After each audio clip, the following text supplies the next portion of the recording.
Thank you, everyone. And first of all, I really want to thank the team at Stony Brook for helping put this together. We really appreciate all the effort you've put into it.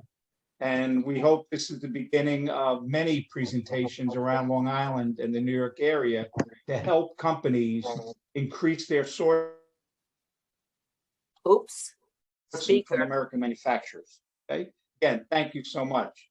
Let me just go through the presentation. First, we're going to talk about the numbers. How big is offshore sourcing? I guarantee you it's going to be bigger than you think it is. Then we'll discuss some of the dangers that the U.S. has now because of our rush to source from foreign suppliers. We'll follow that with an overview of the benefits, the 7 benefits for increasing your domestic sourcing. We'll talk then about the roadblocks to such a program. Then we're going to ask some questions to determine if a domestic sourcing program is right for you, because it's not right for everyone, okay? And we'll finish that by talking about a simple 5-step plan to either run in-house or run through a third party, okay? So can we have the next slide? The next one, please. Okay. I'm an old timer. I've got more than 40 years experience in supply chain and global logistics, quality control, international sales, customer service, marketing, pricing, and so on. And I've worked for 2 big companies on the island, Sulzer Metco and Esselte, where John and I met. And then my other 2 big jobs were at Sterling Drug and Westvaco. And I have a Bachelor of Science degree from a Long Island college, New York Tech. And the next one, next slide. Hi, everyone. This is John. So my background is fairly extensive, and I've actually started out building the A-10 at Republic Aviation. Now it's a movie theater, but at one time we made airplanes here. Then I went on to work for Grumman, Northrop Grumman, and I was in contracts cost estimating. And then I moved on to Esselte, where Charlie mentioned we met. And I started out as the manager of forecasting. I put in ERP, MRP2 systems. I was then the director of materials management, and eventually became the vice president of strategic sourcing. And I've sourced over probably 70 different commodities over the time. In addition, I was very fortunate to have been trained in Lean by the Shinzitsu Global Consulting Group, which is a very important aspect, and I think tremendous contribution to the sourcing community. And my background is I do have an MBA from CW Post. And as a sideline, I'm a certified flight instructor and I have a commercial pilot's license. Okay. Thank you, John. Before we go to the next slide, I just want you to think, how much do you think we buy from overseas? 500 billion, 750 billion, a trillion? Most people don't think we spend that much. Can we go to the next slide? Okay. $2.568 trillion. Just think of that money that's leaving this country. Okay, it's staggering. That's $7,800 per person in this country. It's spent on foreign goods. Most of it's Asia. A lot of cars from Korea, from Japan, and of course all the stuff from China. China, people think we do more in dollar volume with China. We don't, because they tend to be less expensive items. There's a lot of trinkets that come out of there. The most expensive things are maybe the laptops and the cell phones. And a lot of those are finished, assembled here. The components are manufactured there. Okay. Can we go to the next slide, please? Okay. And this is what we spend it on, you know. Machinery, electrical equipment, vehicles, fuel. Now, these are numbers from 2019. The reason we didn't include 20 or 21 was because the pandemic really screwed up the figures. But we are going back to these type of numbers. The only difference they said we'll see is that oil will probably be over 400 billion. All right. One thing too, I want you to notice: pharmaceuticals, $128 billion we import. Can we go to the next slide? Okay. Now, food for thought. What do those numbers show us? Number one, our health is compromised. Okay. 40% of FDA-approved pharmaceuticals are imported. I'll repeat that, 40%, many of them coming from China, right? As you all know, it is not easy to replace a pharmaceutical, especially if it's a prescription product, right? So we are beholden to for almost half of our drugs coming from overseas. The other thing is rare earths void, and I'll talk about that in a bit, okay? These are critical metals used in everything that's going on today: lighting, electric vehicles, LEDs, batteries, okay? 70% now comes from China and Myanmar, when 80% used to be done locally. Right? I'll give you an example of one in particular that happened right here on Long Island: yttrium oxide. Yttrium oxide is a powder that is used on every single jet engine in the world. Every engine has it, and every land-based gas turbine. So wherever you have people getting power from natural gas, they're using a turbine that has yttrium oxide. Critical component, can't be replaced.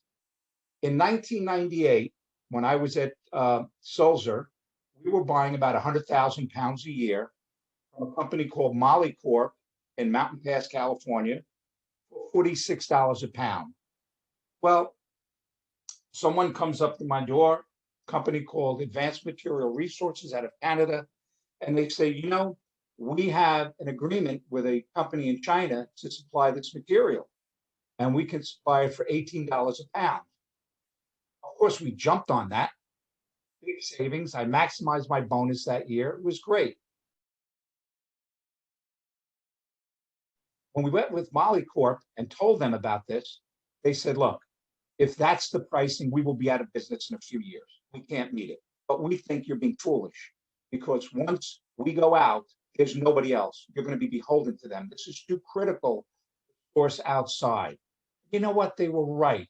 The federal government should have stepped in and said, no, you cannot do that. You have to support U.S. production. But we didn't. What happens? 4 years later, Moly Corp's out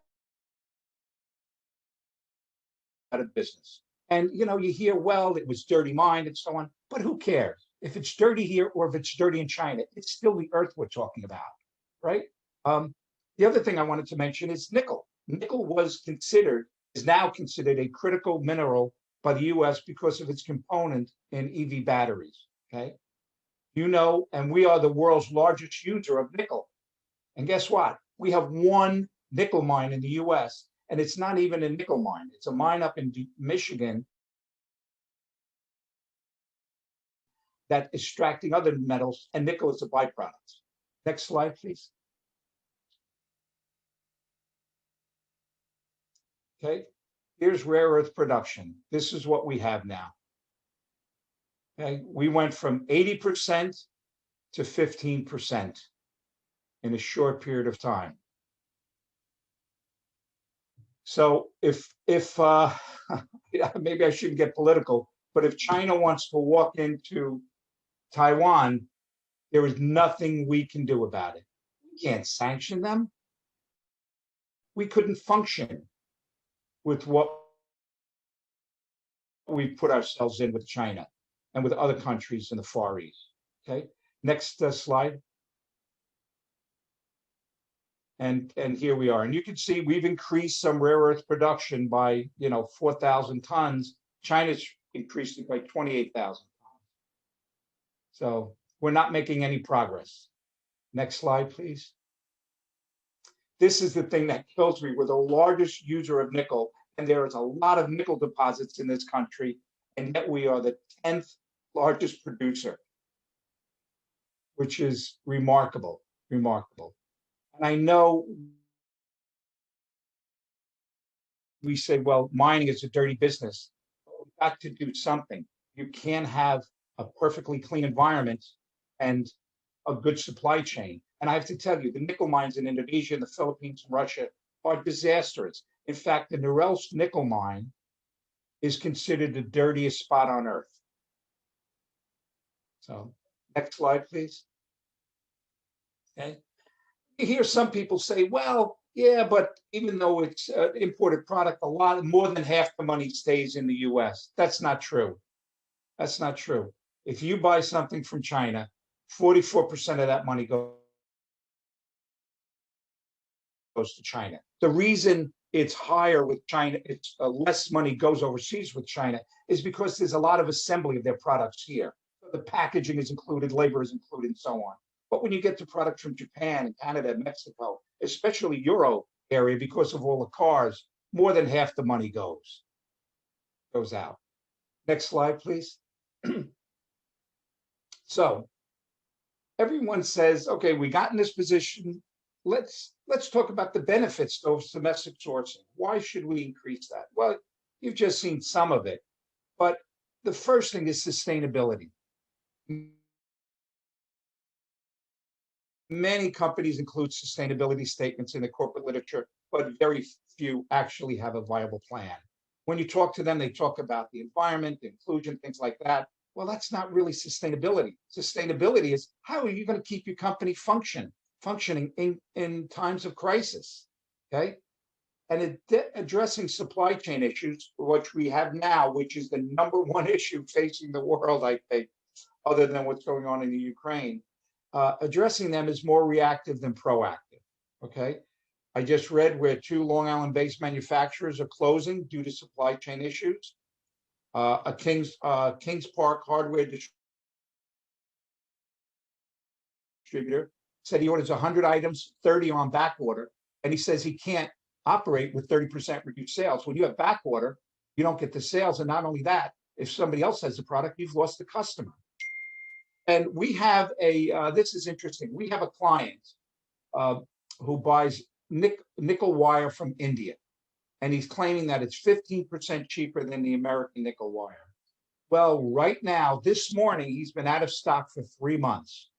He's lost over 500,000 in sales and 200,000 in margin. And he says if this continues another 6 months, he might have to shut his doors. Okay. So sustainability is more than just statements. It's having a plan. The next slide, please. Okay. Another benefit, shorter supply chain. Absolutely. This is one of the big problems facing everyone today. If you're bringing something over from the Far East, you got 1 to 2 weeks to get it from the factory to the port, probably 4 weeks on the ocean, another week to get the container unloaded, clear customs, a week from dock to the stock. And that doesn't take into account labor issues at the ports. And John, did you want to address one that you ran into not too long ago? Yeah, we were bringing a lot of goods into the port of Long Beach, and a while ago they had gone on strike. And normally when that happens, you try to route stuff through Vancouver, but Vancouver then had a sympathy vote not to support any imports. So I wound up routing my containers into Mexico, and that was quite an experience. I actually, the truth, I had to pay a ransom note to get my containers out of Mexico and shipped back to the US.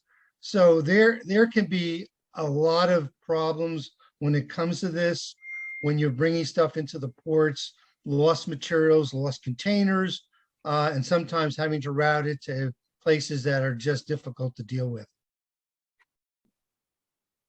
Improved payment terms.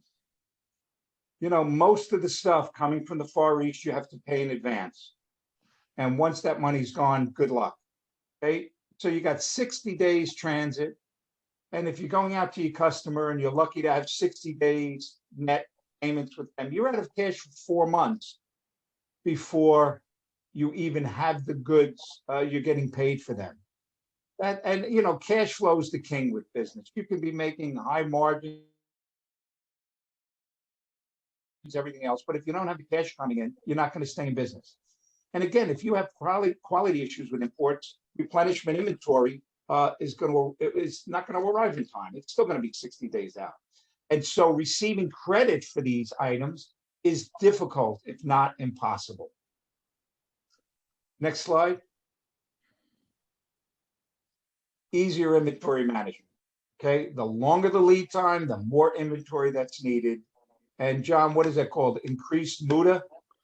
MUDA's waste. So the more inventory you have sitting on your floor, the likelihood of that it could get damaged, it's not going to get used. It just, the customer decides they don't want to buy that particular item anymore. And it just increases waste, and it's lost money. Now, let me just tell you that something hit Wall Street the other day where Target is going to take additional loss of a few $100 million, at least a few $100 million, because they have too much inventory on hand. And so when the analyst said, well, why can't you just stop it now? He said, well, we've got 2 months coming in that we can't stop. And they said where they're going to take the losses, they're going to have discounts up to 75% to sell this stuff. Macy's has said the same thing, and Walmart has said the same thing. Again, the longer the lead time, the greater the chance you're going to get hurt. Charles, can again, I the just longer say the lead one time, the less reliable sales forecasts are. Of course, the optimum inventory arrangement is a consignment program, and that's extremely unlikely with imports. And I don't know if you all know what consignment programs are, but the manufacturer will place the product in your warehouse and you pay for it when you use it, okay? And you have an opportunity to establish super embassies within your walls with domestic suppliers. And John, do you want to talk about that? Sure. So one of the things that we encourage, and I've been able to do in my time, is as you start to develop a relationship with a vendor, and I call it a partnership. And of course, partnership is a much overused word, but when you truly have a partnership, we've encouraged our suppliers to actually put their manufacturing within our four walls. Now, I'll give you an example. We had a large ink supplier who we wound up renting our floor space to. They put their equipment in, their own people to run it, their inventory, and we had literally just in time. If you needed a 55-gallon drum of ink, you got it. If you needed, if you just needed a quart, if you needed a gallon of oil, of ink, you could get it. So this is the type of situation, and it doesn't happen overnight, people. You really have to cultivate these kind of relationships. But when you trust your supplier who becomes your partner, there's a lot of creative things you can do to bring things in closer and to cut down lead time, cut down freight, and also cut down inventory. So that's really an important aspect of using domestic suppliers and beginning to bring them into the fold, to have them act certainly as partners so that everybody wins. They reduce their costs, you reduce your costs, and by working together, you really can achieve a lot. Thanks, John.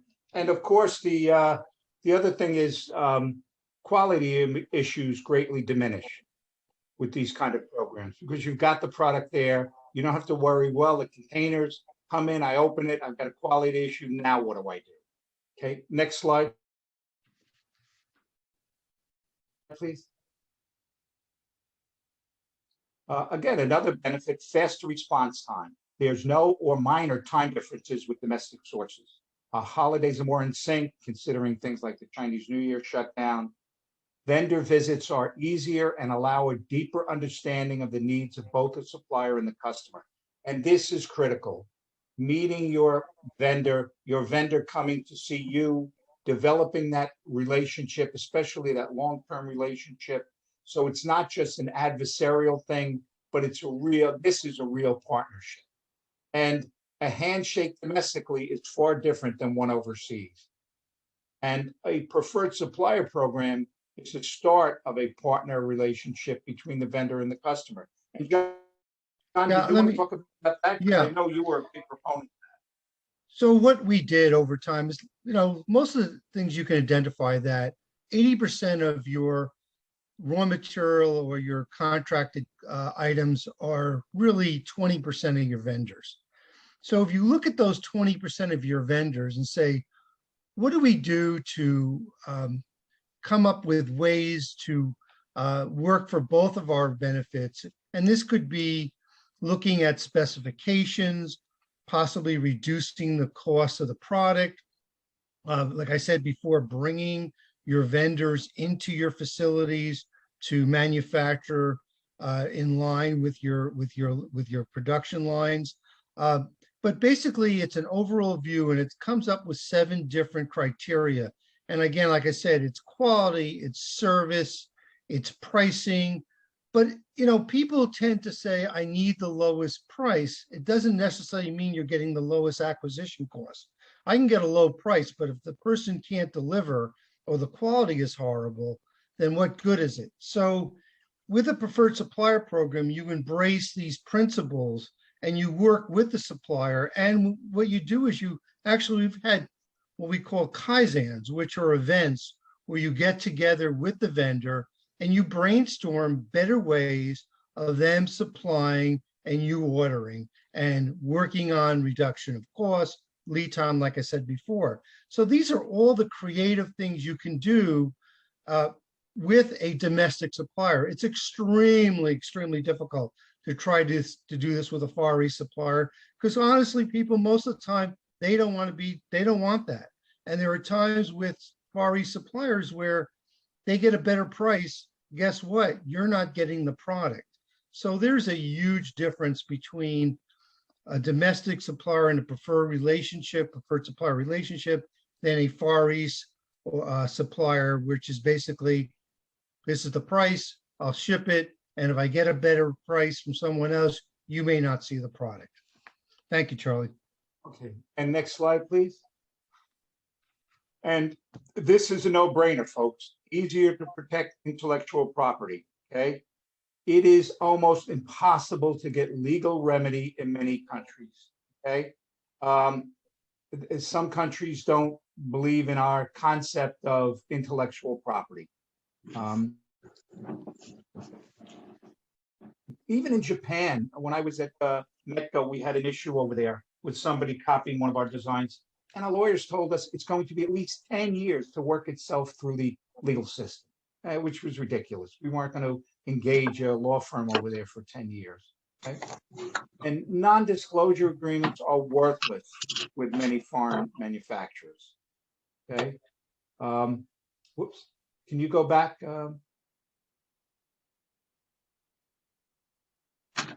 Whoops.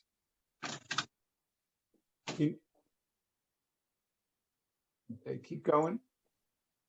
Okay, yeah. Intellectual property is much more secure in the US, Canada, and the EU. Outside of that, it's impossible. I'll give you an example. I think Dave knows this, and John. At Esselte, we had a large business making photo albums, right?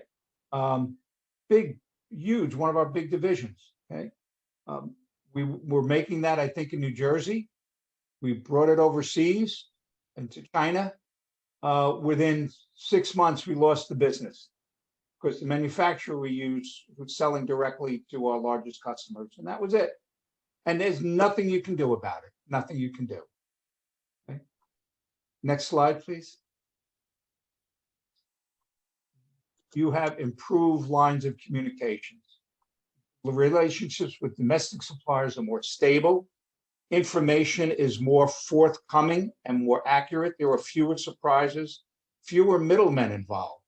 Many Asian manufacturing facilities don't have a sales force. They use a bunch of independent agents out there. And sometimes you go on these sites like IndiaMart, Alibaba, you put a request out, you get 10 different people from the same company all trying to quote on that. And you really don't know who the heck you're dealing with, okay? And again, better information means better customer service. And like John had said, it is not uncommon for a Far East supplier to change production schedules based on other customers' needs without telling you. You know, we were told recently, oh, that's on the water, that's on the water. Well, they never even made the product. So it's really difficult to have a good, close relationship with people thousands of miles away. Next slide, please. Now, if we see all those benefits, then why don't we do more domestic sourcing? Yes. We think the main thing is the lack of resources. Right. Qualifying new suppliers is a labor-intensive activity. And most purchasing departments who are stuck with this spend the vast majority of their time managing inventory, expediting, de-expediting, handling errors, resolving disputes, etc. You can't just dump it on the buyer and say, oh, by the way, this stuff we're buying from, Vietnam, I want you to find a domestic source here. Forget it. He'll blow his brains out. It's an expensive process too. It often requires site visits, a deep dive investigation to determine potential vendors' financial health, the manufacturing capabilities, etc. With the internet today, companies have set up false images of what they are.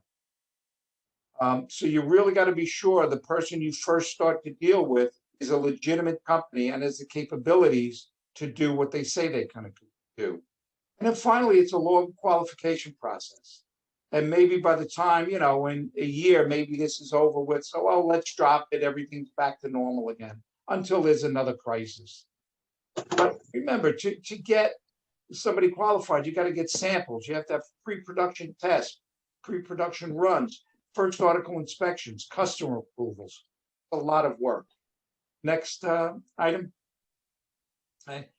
The first thing you have to do is say, hey, is the domestic sourcing program right for you? Do you have any foreign sources? And if you do, how are they? Would a supply disruption hurt your bottom line? We have one client who imports about 5% of his products. He said, it's not a problem for me. I could live with that. How much pain can you absorb? And do you have the resource to deal with supply disruptions? Do you have a team in place? If you can't get something in, you send them out to find other sources. Next slide, please. Okay. This is how we think HRH can help. And whether somebody uses us or does an in-house program or gets another consulting firm. Okay. Try to make it as simple as possible. All right. These are the kind of deliverables you should get. Number one is you get a list of potential suppliers. And this is not just a list of people on the internet who say they can make this product. A list of people who are genuine, who are legitimate manufacturing companies, who have the capabilities to give you what you need. I mean, some companies, you'll hire them, they'll give you a list of 20 people, and none of them pan out because none of them, they didn't do a deep dive on it. That should be the first thing. The second thing is, you go through these suppliers, you talk to them, and you say, well, we're going to focus on these 2 or 3. Then you need to get preliminary samples. And what I mean by preliminary sample is it's not going to be exactly what you're buying, but it's going to show that the company has the capabilities to make what you need. You select that vendor, you then get pre-qualified samples. Then you say, okay, now you've got to make a sample that meets my specification, my quality control protocol. When that's approved, you then get sampled from a production run, along with pricing and terms and conditions of sales. And the reason I say that is because samples are not made the same way as a production run is. Okay? When you're doing a production run, if you buy 50,000 of one item number 1 has to be exactly the same as item 50,000. Okay? And finally, that's done. Okay, let's lock this up, a multi-year supply inventory agreement. That's the final thing. So you get the list of the suppliers, you go through the samples, you get qualified suppliers, you work on the terms and conditions and the pricing, and then you get the supply agreement. And one of the things that I want to put in here is when you talk about a long-term agreement, it's got to go both ways. I can tell you right now, you're going to pay more buying something in the US than you do in China. Might not cost more at the end of the day, but the price per unit will probably be higher. But you got to decide, is it worth it? Is it worth it? I'm jeopardizing my business by doing this. This company that's 10,000 miles away could just throw me aside. You know, is it worth it? It's probably not. At least you should have a backup, somebody who's getting 10, 20, 30% of your business domestically. Okay? And you need an arrangement with this supplier that what can I say? They will work with you too. You can go to them and say, look, the market, you're charging me $8 a unit. The market price is $6. I want to work with you. What can we do to get your cost down to $6? And you work it out. And John and I have done that multiple times. Okay. So anyway, ladies and gentlemen, that's the end of our presentation. We hope we made our case clear. And if you have any questions, let us know. Here's our contact information.